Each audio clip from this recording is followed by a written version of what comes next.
Hello प्यारे बच्चों, मैं आपका अपना रोहित सर।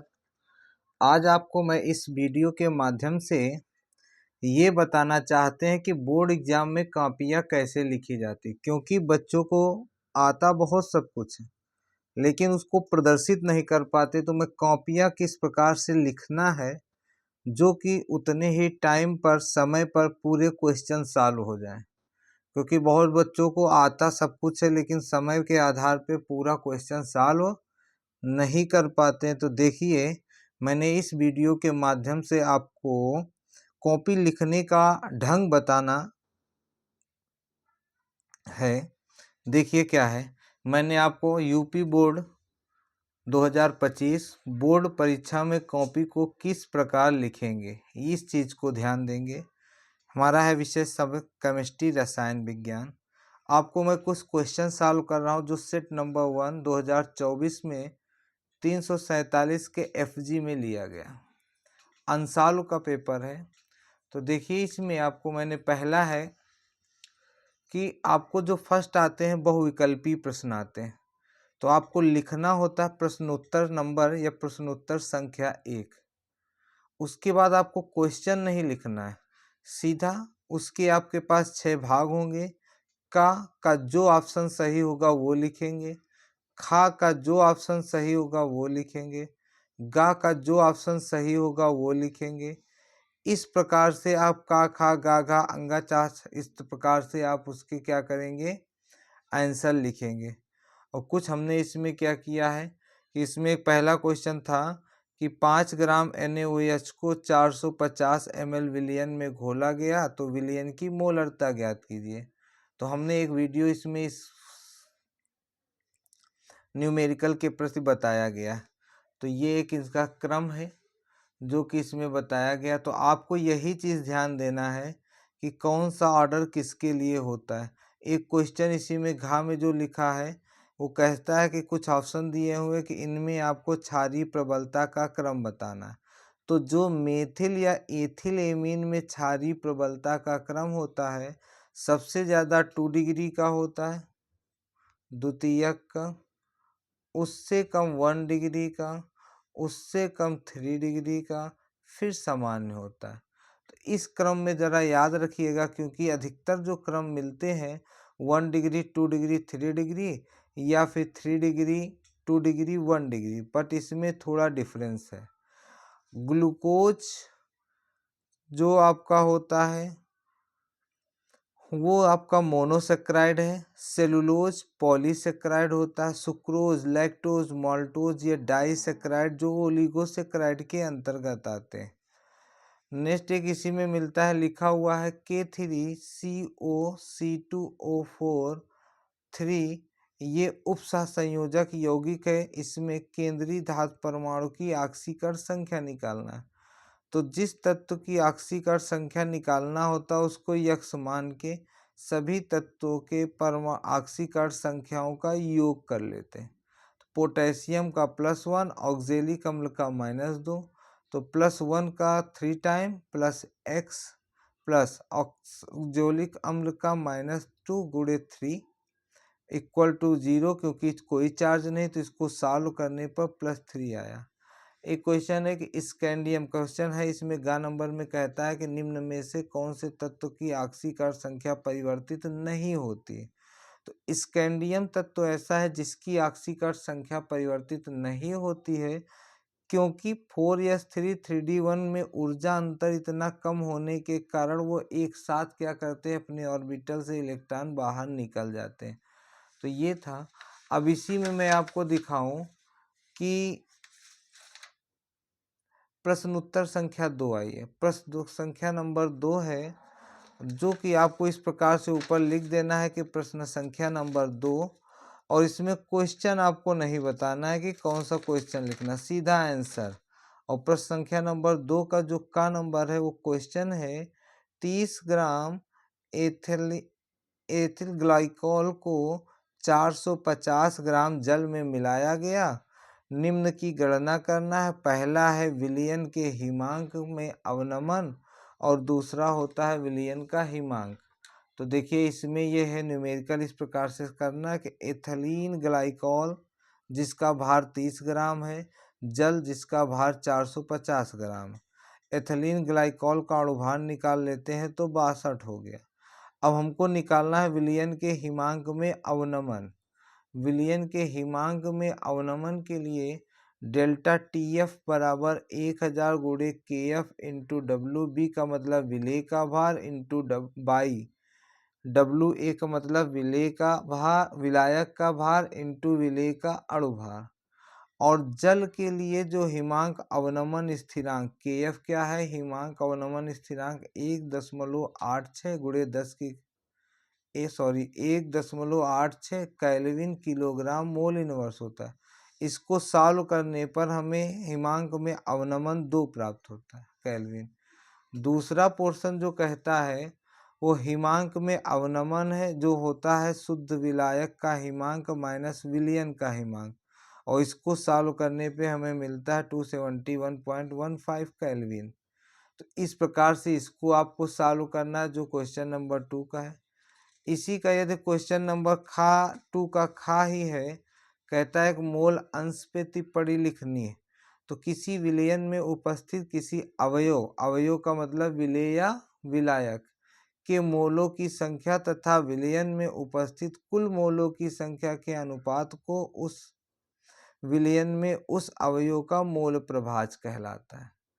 इसे काई से प्रदर्शित करते हैं। विलेय का मोल प्रभाज बराबर विलेय का मोल बटे कुल मोल। विलायक का मोल प्रभाज बराबर विलायक का मोल बटे कुल मोल होता है, और मोल अंश का कोई मात्रक नहीं होता है। एक इसी में पूछा हुआ है कि मोललता पर परिभाषित कीजिए।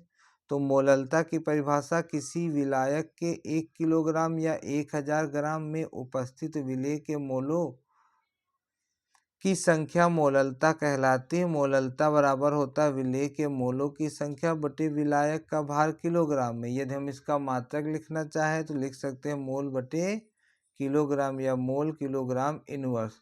तो इस प्रकार से हम इसको स्पष्ट रूप से कॉपी को लिखेंगे, जिससे हमें कम समय पर नंबर अधिक मिलते हैं। इसी में एक नेक्स्ट कह रहा है, जो क्वेश्चन है,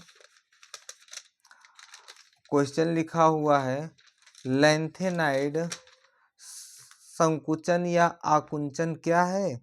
लैंथेनाइड आकुंचन के प्रभाव की विवेचना कीजिए।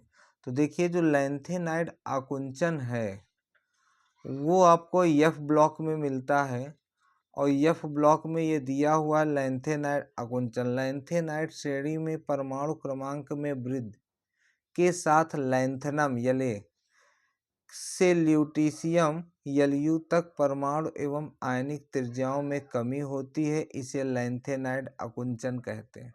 तो परमाणु त्रिज्या या आयनिक त्रिज्याओं में कमी के कारण ही बोलते हैं आकुंचन, संकुचित कर देना। अब इसके प्रभाव को देखिए, कहा जाता है बाएं से दाएं जाने पर लैंथेनाइड की परमाणु व आयनिक त्रिज्याएं क्रमिक रूप से घटती हैं, क्योंकि परमाणु क्रमांक बढ़ने के साथ साथ प्रभावी नाभिकीय आवेश, जिसको हम जेड प्रभाव कहते हैं, या नाभिकीय आकर्षण बढ़ता है, परंतु 4F का आवरण प्रभाव कम होता है। तो ये इसके एक कारण है, और लैंथेनाइड आकुंचन इसी के कारण कहा जाता है। तो इस प्रकार से आपको इसका आंसर लिखना है। नेक्स्ट है, इसमें कह रहा है कि FeNH2CH माइनस का आपको समावयवता बतानी। तो देखिए, ये आपका उपसहसंयोजक यौगिक है, जिसका नाम होता है डाई एमीन टेट्रासाइनाइडोफेरेट आयंस, और इसकी समावयवता ज्यामिति बताना है, जो 2 प्रकार का समपक्ष और विपक्ष होता है। समपक्ष जब होता है जब दोनों समान क्रियात्मक समूह एक दिशा में, और जब एक दूसरे के विपरीत होते हैं तो उसको विपक्ष कहते हैं। तो इस प्रकार से इसको बना के दिखाना है। तो ये आपका इसका आंसर हो जाता है। अब क्वेश्चन नंबर यदि 3 बताना है, तो देखिए 3 के लिए है, लिखेंगे प्रश्न उत्तर संख्या 3, और प्रश्न उत्तर संख्या 3 में ये कहता है, क्वेश्चन क्या है, क्वेश्चन तीसरा है कि CH3 CH2 CH2 CH3 के मुक्त मूलक क्लोरीनीकरण से सभी संभावित मोनोक्लोरो संरचनात्मक समावयी संरचना बताना है कि ये जो हमने लिखा है CH3 CH2 CH2 CH3 N butane का क्लोरीनीकरण सूर्य के प्रकाश की उपस्थिति में, तो ये दो प्रकार की संभावित संरचना बनाता है 1 2 3 4। पहले 1 कार्बन के क्लोरीन को हटा दें, नंबरिंग 1 2 3 4, तो लिख सकते हैं 1 क्लोरो ब्यूटेन, ये संरचना बनाएगा। दूसरा सेकेंड कार्बन का क्लोरीन हटा दें तो 1 2 3 4, इसको लिखेंगे 2 क्लोरो ब्यूटेन।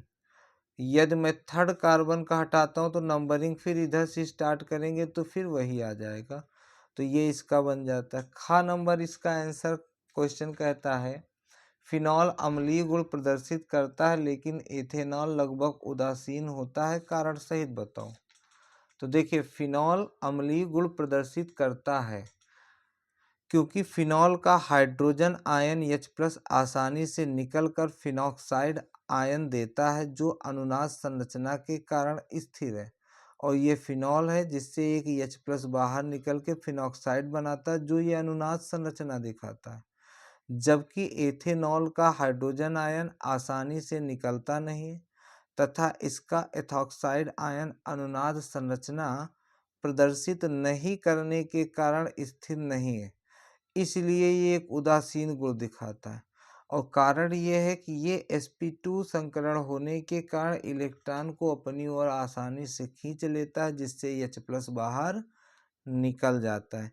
इसी का ग नंबर है, वो कहता है कि आपको निम्न में परिवर्तित करना है, विभेदन बताना है, जो कि हमने एक एमीन चैप्टर का विभेदन एक वीडियो में बताया गया है, जो लिंक के नीचे आप डिस्क्रिप्शन में क्लिक करेंगे तो उसका वीडियो मिल जाएगा। और यदि वीडियो अच्छी लगती है तो लाइक करिएगा तथा बेल आइकन दबाइएगा जिससे आने वाली सभी वीडियो का नोटिफिकेशन आपको मिल जाए, और लाइक करना मत भूलिएगा। देखिए नेक्स्ट है एस्टल्डिहाइड तथा एसीटोन में विभेदन। एस्टल्डिहाइड टोलेन तथा फेलन परीक्षण देता है जबकि एसीटोन नहीं, क्योंकि इसके पास फंक्शनल ग्रुप है CO के साथ एक मेथिल ग्रुप लगा हुआ, तो ये आपका एक हो जाता है, इसमें अंतर है। और यदि नेक्स्ट अंतर कहें तो नेक्स्ट अंतर कहता है कि एसिटोफिनॉन तथा बेंजोफिनॉन में विभेदन। तो एसिटोफिनॉन आइडो परीक्षण देता है जो कि बेंजोफिनॉन नहीं देता है, और आइडो परीक्षण का मतलब आइडोफॉर्म अपक्रिया देगा क्योंकि CO समूह के साथ मेथिल ग्रुप लगा हुआ। और आइडो परीक्षण जो होता है जहाँ पर CO समूह के पास कम से कम एक मेथिल ग्रुप होगा तो आइडो परीक्षण देगा, ये बनता है। नेक्स्ट क्वेश्चन कह रहा है न्यूक्लियोसाइड व न्यूक्लियोटाइड में डिफरेंस।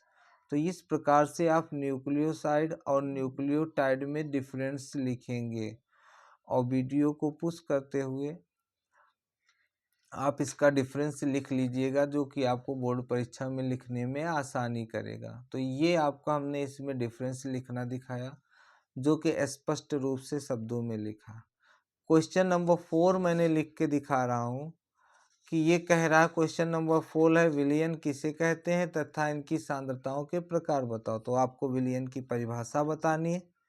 दो या दो से अधिक पदार्थों के समांगी मिश्रण को विलयन कहते हैं।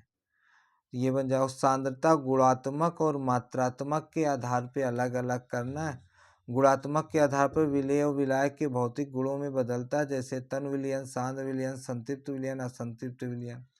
मात्रात्मक के आधार पर मात्रा के विलयन की सांद्रण बताता है, जैसे द्रव्यमान प्रतिशत, मोलरता, मोललता, मोलरता, मोलर्स, ppm आदि। तो इस प्रकार से इसका आंसर आपको लिखना है। नेक्स्ट है जो आपको बताया जाता है कि चालकता क्या है इसमें।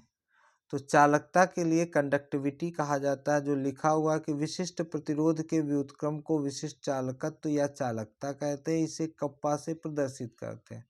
कप्पा बराबर 1/ρ, 1/ρ के स्थान पे 1/r इंटू L/A लिख सकते हैं। तो कप्पा बराबर CL/A, C चालकता हो जाती है। मोलर चालकता, इस पे टिप्पणी लिखना है। तो इस पे मोलर चालकता के लिए ये टिप्पणी कहता है यदि किसी 1 सेंटीमीटर क्यूब आयतन वाले विलयन में विद्युत अपघट्ट का 1 मोल घुला हो तो ऐसे विलयन की मोलर चालकता कहते हैं। तो इस पे टिप्पणी लिखते। तो मैंने आपको कुछ क्वेश्चन के माध्यम से स्पष्ट रूप से लिखना सिखाया है, और मैंने, आप ध्यान दीजिए कि मैं आपको क्वेश्चन नहीं लिखा हूँ, तो आप लोग क्वेश्चन ना लिखा करें, उसका समय बचता है। Thank you.